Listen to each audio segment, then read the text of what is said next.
नमस्कार, आप देख रहे हैं एएनबी न्यूज और मैं आपके साथ सलोनी मलिक। खबर दोपहर में आपका स्वागत है। 1 जून यानी सोमवार से देश में काफी कुछ बदलने वाला है। पूरे देश में 25 मार्च से लॉकडाउन लगा हुआ था, लेकिन अब इसमें धीरे धीरे राहत दी जा रही है।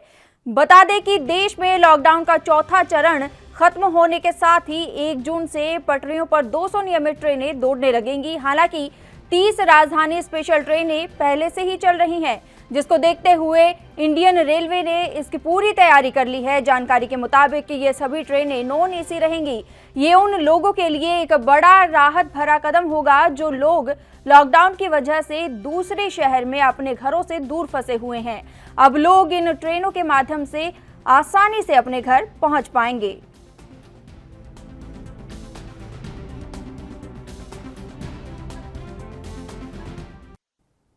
प्रधानमंत्री मोदी ने मन की बात रेडियो कार्यक्रम के 65वें भाग में एक बार फिर से देशवासियों को संबोधित किया। उन्होंने संबोधन की शुरुआत करते हुए कहा कि पिछली बार आपसे मन की बात की थी, तब यात्री ट्रेनें बंद थी, बसें बंद थी, हवाई सेवाएं बंद थी। इस बार बहुत कुछ खुल चुका है। श्रमिक स्पेशल ट्रेनें चल रही हैं, अन्य स्पेशल ट्रेनें भी शुरू हो गई हैं। तमाम सावधानियों के साथ हवाई जहाज उड़ने लगे हैं। धीरे धीरे उद्योग भी चलना शुरू हुआ है, यानी अर्थव्यवस्था का एक बड़ा हिस्सा अब चल पड़ा है। ऐसे में हमें सतर्क और ज्यादा सतर्क रहने की आवश्यकता है। उन्होंने कहा कि देश में सबके सामूहिक प्रयासों से कोरोना के खिलाफ लड़ाई बहुत मजबूती से लड़ी जा रही है। हमारी जनसंख्या ज्यादातर देश के कई गुना ज्यादा है, फिर भी हमारे देश में कोरोना उतनी तेजी से नहीं फैल पाया जितना दुनिया के अन्य देशों में फैला। देश के सबसे सामूहिक प्रयासों से कोरोना के खिलाफ लड़ाई बहुत मजबूती से लड़ी जा रही है। हमारी जनसंख्या कई देशों से ज्यादा है, फिर भी हमारे देश में कोरोना उतनी तेजी से नहीं फैल पाया है जितना दुनिया के अन्य देशों में फैला है।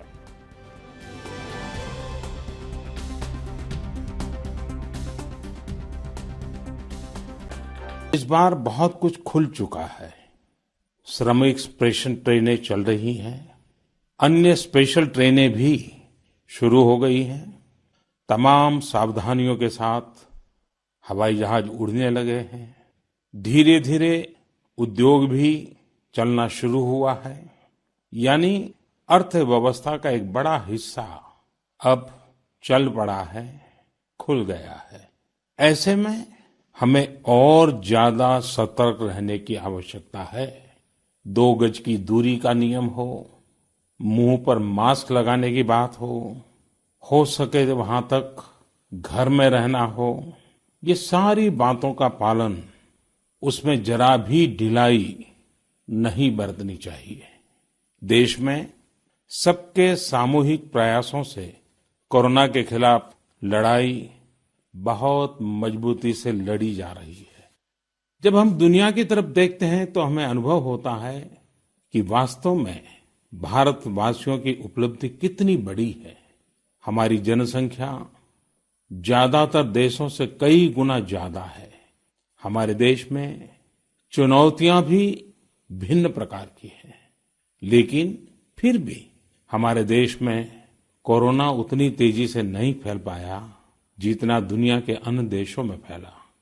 कोरोना से होने वाले मृत्यु दर भी हमारे देश में काफी कम है। जो नुकसान हुआ है उसका दुख हम सबको है।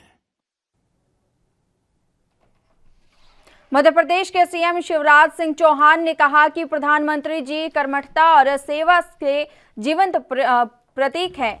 इसके हृदय में जो तड़प है देश के विकास की, जनता की सेवा की, लोगों के कल्याण की, वही उनकी वाणी में प्रकट होता है।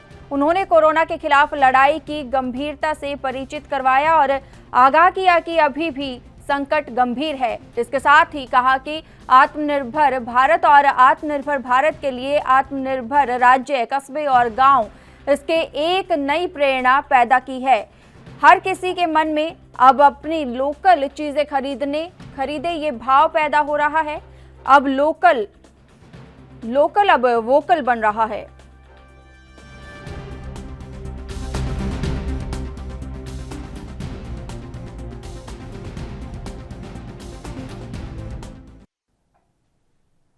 आरजेडी नेता शिवानंद तिवारी ने बीजेपी सरकार पर जमकर निशाना साधा। उन्होंने सवाल किया है कि सरकार ने देश को जो सपने दिखाए वो कितना पूरा हुआ है और क्या कुछ कहा है उन्होंने, सुनाते हैं आपको। नरेंद्र भाई मोदी जी से गुजरात का रहने वाले हैं, गुजरात के ही महात्मा गांधी भी थे। और जब देश आज़ाद हो रहा था तो मैंने आज़ादी का जश्न मनाने के लिए महात्मा गांधी दिल्ली में नहीं बैठे थे। वो जो आग लगा था देश में, दंगा की आग को बुझाने के लिए वो बंगाल में घूम रहे थे, लोहाखनी में घूम रहे थे। तो हम अनुरोध करेंगे उनसे कि वो भी 24 घंटे का उपवास करें और 24 घंटे का मौन रखें और खुद जो है माने अपने आप में झांक करके देखें कि जिस वादा के साथ उन्होंने देश के शासन का बागडोर संभाला था, जो सपना उन्होंने देश को दिखाया था, देखा होगा तब दिखाया होगा, उसमें किस हद तक उस सपने को पूरा किया। 6 साल में जो सफर उन्होंने तय किया उससे देश को फायदा हुआ कि देश को नुकसान हुआ। हम उनसे यही अनुरोध करेंगे। हम जानते हैं उनके सामने कोई चुनौती नहीं है, अभी विकल्पहीन है वो। कोरोना वायरस से निपटने के लिए एक बार फिर लॉकडाउन 5 को 30 जून तक के लिए लागू कर दिया गया है। इस लॉकडाउन में कुछ छूट भी दी गई है, जिसकी वजह से इसे अनलॉक 1 कहा जा रहा है। हालांकि सभी कंटेनमेंट जोन में 8 जून तक प्रतिबंध लागू रहेगा। हरियाणा के मुख्यमंत्री मनोहर लाल खट्टर ने गृह मंत्रालय से 1 जुलाई से स्कूल खोलने की इजाजत मांगी है। राज्य सरकार cinema hall, gym, swimming pool, entertainment park, theatre, bar, auditorium, assembly hall, धार्मिक स्थल भी खोलेगी। कोरोना पर डिप्टी कमिश्नर की रिपोर्ट के बाद ही इन जगहों को खोलने पर फैसला किया जाएगा। राज्य सरकार ने पहले ही ट्रांसपोर्ट से बैन हटा लिया है। अब दूसरे राज्यों से हरियाणा में लोग आ सकेंगे और हरियाणा के लोग बाहर भी जा सकेंगे। राज्य के वरिष्ठ नागरिक जिनकी उम्र 65 वर्ष से ज्यादा है, गर्भवती महिलाएं और 10 साल से कम उम्र के बच्चे और गंभीर रूप से अस्वस्थ लोगों को घर के भीतर ही रहना होगा। अनलॉक 1 के दौरान सोशल डिस्टेंसिंग के नियमों का पालन करना होगा। लोगों के सार्वजनिक स्थलों पर थूकने, शराब पीने, तंबाकू, गुटखा खाने पर प्रतिबंध जारी रहेगा।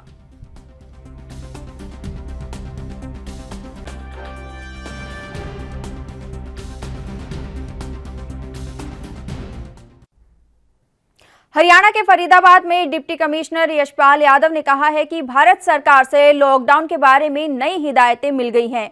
उन पर जरूरी विचार विमर्श के बाद हरियाणा सरकार जरूरी निर्देश कल तक जारी करेगी। जब तक हरियाणा सरकार और जिला प्रशासन की नई हिदायतें नहीं आती, तब तक पुरानी हिदायतों पर काम जारी रहेगा।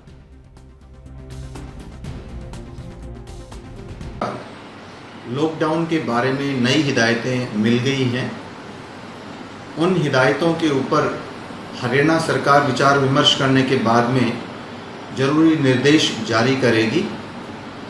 इसके अलावा जिला प्रशासन भी विभिन्न संगठनों और अधिकारियों से इस बारे में विचार विमर्श कर रहा है और इस बारे में हम जरूरी हिदायतें कल तक जारी करेंगे। जब तक हरियाणा सरकार की और जिला प्रशासन की नई हिदायतें नहीं आती हैं, तब तक पुरानी हिदायतों पर काम जारी रहेगा और कोई उनको वायलेट करने की कोशिश ना करे। हरियाणा सरकार के द्वारा सभी जिलों से फीडबैक मांगा जा रहा है और हमने कांग्रेस नेता पीएल पुनिया ने कहा कि प्रवासी मजदूरों को सरकार पर यकीन नहीं था कि वो घर पहुंच पाएंगे, जिसके चलते प्रवासी मजदूर दर्द तकलीफ में पैदल चलकर अपने घर जा रहे हैं। महंगाई की वजह से, पूरा बिजनेस ठप होने की वजह से जो दूरदर्शिता का अभाव रहा है लॉकडाउन लगाने में, उन सब के बारे में तो चर्चा करेंगे नहीं। और विशेष रूप से अगर कोरोना वायरस की चर्चा करेंगे तो माइग्रेंट वर्कर्स को अभी भी सुप्रीम कोर्ट ने आदेश दिए हैं कि उन्हें निःशुल्क अपने गंतव्य स्थान पर पहुंचाया जाए। अगर सड़कों पर कहीं दिखाई देते हैं, हाईवे पे कहीं दिखाई देते हैं, तो उनको रोक के शेल्टर होम में ले जाया जाए, खाने पीने का इंतजाम किया जाए, उसके बाद उनको गंतव्य स्थान पर भेजा जाए। तो प्रधानमंत्री जी संभवतः इसके बारे में बात करना चाहिए। लेकिन मुझे ऐसा लगता है कि उनकी प्रायोरिटी में ये जो मज़दूरों का मामला है वो नहीं है, और पहले भी इसके बारे में बहुत चर्चा। कोविड-19 का कहर लगातार जारी है। केंद्र की घोषणा के बाद पंजाब सरकार ने भी राज्य में लॉकडाउन 30 जून तक बढ़ा दिया है, लेकिन फिर भी पंजाब सरकार ने कारोबारियों के कारोबार ठप होते देख उन्हें कारोबार में छूट दी है।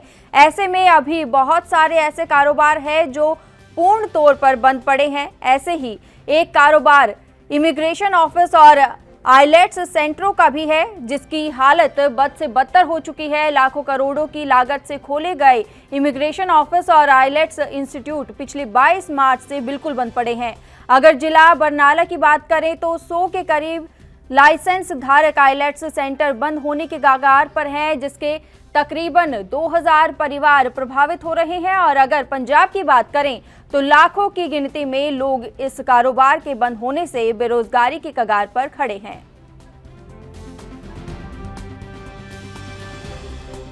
ਜੇ ਮੈਂ ਕੱਲੇ ਸਾਡੇ ਬਰਨਾਲੇ ਜ਼ਿਲ੍ਹੇ ਦੀ ਗੱਲ ਕਰਾਂ ਤਾਂ 100 ਤੋਂ ਵੱਧ ਇੰਸਟੀਟਿਊਸ਼ਨ ਨੇ ਜਿਨ੍ਹਾਂ ਨੂੰ ਗਵਰਨਮੈਂਟ ਨੇ ਲਾਇਸੈਂਸ ਇਸ਼ੂ ਕੀਤਾ ਹੋਇਆ, ਔਰ ਘੱਟੋ ਘੱਟ 2000 ਤੋਂ ਵੱਧ ਬੰਦਾ ਜਿਹੜਾ ਡਾਇਰੈਕਟਲੀ ਸਾਡੇ ਕੋਲੇ ਜੌਬ ਕਰ ਰਿਹਾ ਹੈ, ਜਿਨ੍ਹਾਂ ਨੂੰ ਅਸੀਂ ਇੰਪਲੋਇਮੈਂਟ ਦਿੱਤਾ ਹੋਇਆ, ਔਰ ਉਸ ਤੋਂ 2 ਗੁਣਾ ਬੰਦੇ ਇਹੋ ਜਿਹੇ ਨੇ ਜਿਹੜੇ ਕਿ ਇਨਡਾਇਰੈਕਟਲੀ ਸਾਡੇ ਨਾਲ ਜੁੜੇ ਹੋਏ ਨੇ, ਜਿਨ੍ਹਾਂ ਦਾ ਰੁਜ਼ਗਾਰ ਸਾਥੋਂ ਪੈਦਾ ਹੋ ਰਿਹਾ, ਜਿਵੇਂ ਮਾਰਕੀਟਿੰਗ ਵਾਲੇ ਬੰਦੇ ਨੇ, ਪ੍ਰਿੰਟਿੰਗ ਪ੍ਰੈਸਸ ਹੈਗੇ ਨੇ, ਸਟੇਸ਼ਨਰੀ ਸ਼ਾਪਸ ਹੈਗੀਆਂ ਨੇ। ਬਹੁਤ ਲੋਕਾਂ ਦਾ ਰੁਜ਼ਗਾਰ ਜਿਹੜਾ ਹੈਗਾ, ਉਹਨਾਂ ਦੀ ਫੈਮਿਲੀ ਦਾ ਗੁਜ਼ਾਰਾ ਇਸ ਜਗ੍ਹਾ ਤੋਂ ਚੱਲ ਰਿਹਾ। ਔਰ ਇਹ ਇੰਡਸਟਰੀ ਜੇ ਗਵਰਨਮੈਂਟ ਥੋੜ੍ਹੇ ਟਾਈਮ ਤੱਕ ਹੋਰ ਇਸ ਨੂੰ ਕੋਈ ਵੀ ਛੂਟ ਨਹੀਂ ਦਿੰਦੀ ਹੈ, ਮੈਨੂੰ ਤਾਂ ਲੱਗਦਾ ਇਹ ਆਪਣੀ ਇੰਡਸਟਰੀ ਆਪਣੇ ਆਖਰੀ ਸਾਹਾਂ ਤੇ ਹੋਏਗੀ।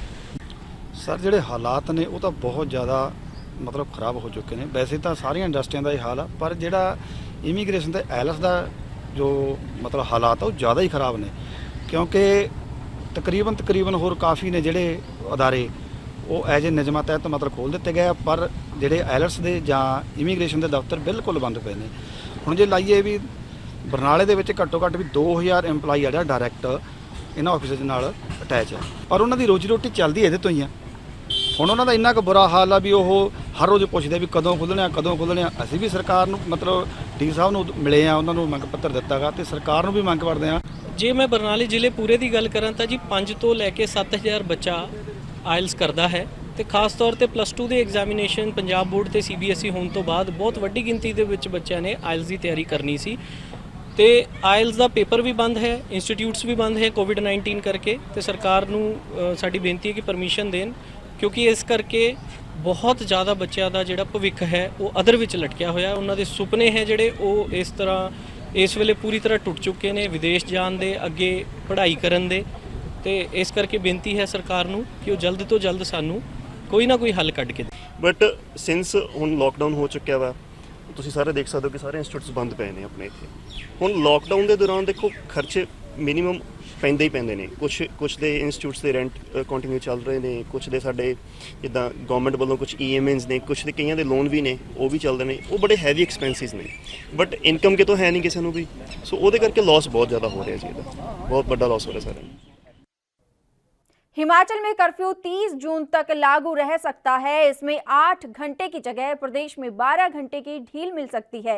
इस बारे में शिमला में आज मुख्यमंत्री जयराम ठाकुर ने जिले के DC, SP और CMO के साथ वीडियो कॉन्फ्रेंसिंग करने के बाद फैसला ले सकते हैं। इसमें राज्य में धार्मिक गतिविधियां शुरू करने के बारे में भी निर्णय होगा।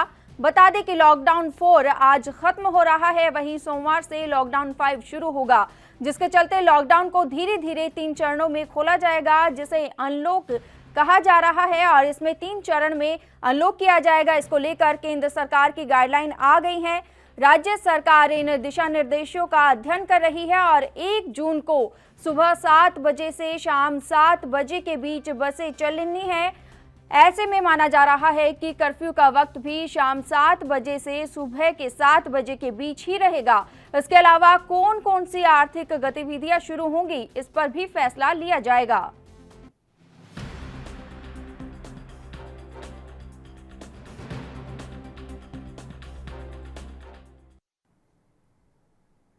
हिमाचल प्रदेश के शैक्षणिक संस्थानों में 15 जून तक छुट्टियां घोषित कर दी गई हैं। स्कूल, कॉलेज, विश्वविद्यालय, कोचिंग सेंटर समेत अन्य शैक्षणिक संस्थान अब 31 मई की बजाय 15 जून तक बंद रहेंगे। सरकार ने 1 जून से लॉकडाउन 5 शुरू होने से पहले ही स्कूलों में छुट्टी को 15 जून तक बढ़ाने के आदेश जारी कर दिए हैं। फोर्स लॉकडाउन के समय सभी स्कूलों को 31 मई तक अवकाश दे दिया गया था। 1 जून से कुछ रिस्ट्रिक्शंस जो है वो समाप्त होंगी, लेकिन सारी स्थिति पर जो है वो विचार करने के बाद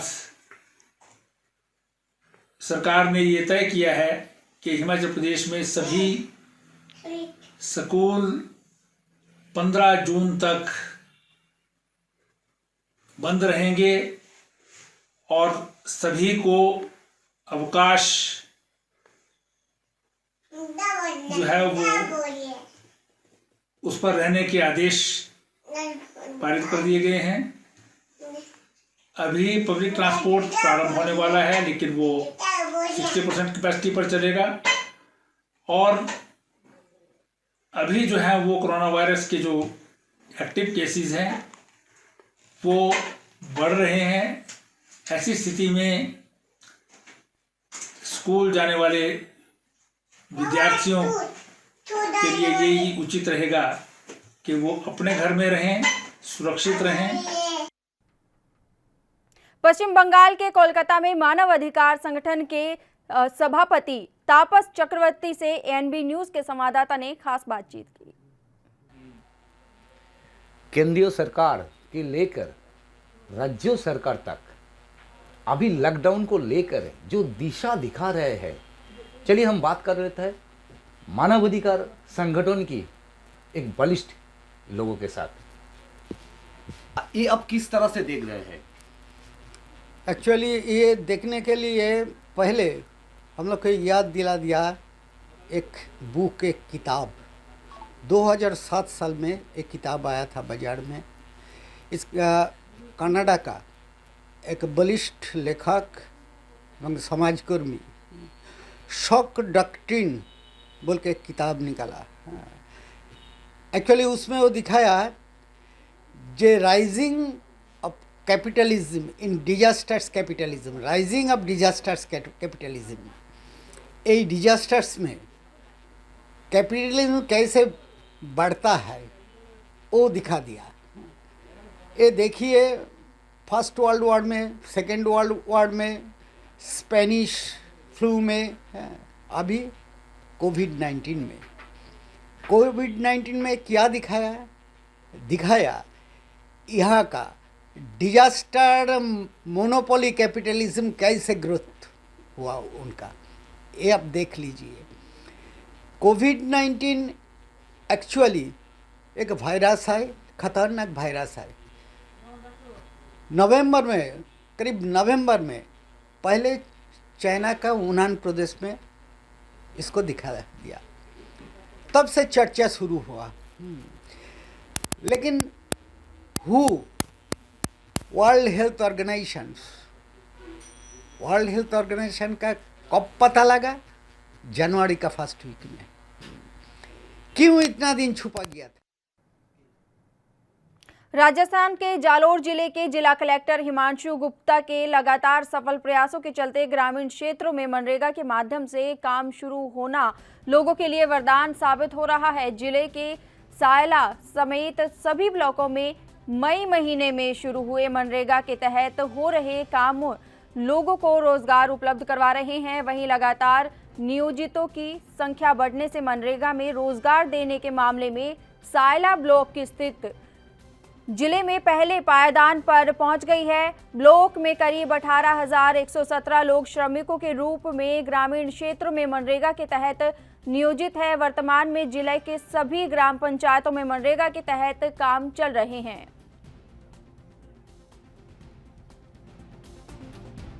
विश्वव्यापी कोरोना वायरस महामारी के चलते जालोर जिले के अंदर मनरेगा योजना चल रही है, वो ग्रामीण क्षेत्रों के लिए एक वरदान साबित हो रही है। इस योजना के अंतर्गत ग्रामीण क्षेत्रों में जो बाहर से प्रवासी आए हैं उन श्रमिकों के लिए और ग्रामीण में जो पहले से निवास करते हैं उन श्रमिकों के लिए भी यहाँ रोजगार उपलब्ध हो रहा है, उनको एक जीविका का साधन उपलब्ध हो रहा है। हमारे पांतेड़ी ग्राम पंचायत में भी हम फॉर्म नंबर से भरकर लोगों को रोजगार उपलब्ध करवा रहे हैं। इसके अंतर्गत हमारे यहाँ पे वर्तमान में 280 मजदूर काम पर लगे हुए हैं और हम ज़्यादा से ज़्यादा मजदूरों को जोड़ने का प्रयास कर रहे हैं और प्रवासी श्रमिकों को भी हम इस मनरेगा योजना के अंतर्गत काम देने की कोशिश कर रहे हैं और काम पर लगा भी रहे हैं। कोरोना वायरस झालेली आहे जे मी कॉम करेल इंद्रगडमध्ये देशनले नानो आहे जमोरे व्यवस्था करनी जाए 1 रुपया रोजगार करना पड़ी तो मैं हल्ले कॉम मध्ये नरेंगा। इस बुलेटिन में इतना ही। देश और दुनिया की तमाम खबरों के लिए बने रहिए ANB न्यूज़ के साथ। नमस्कार।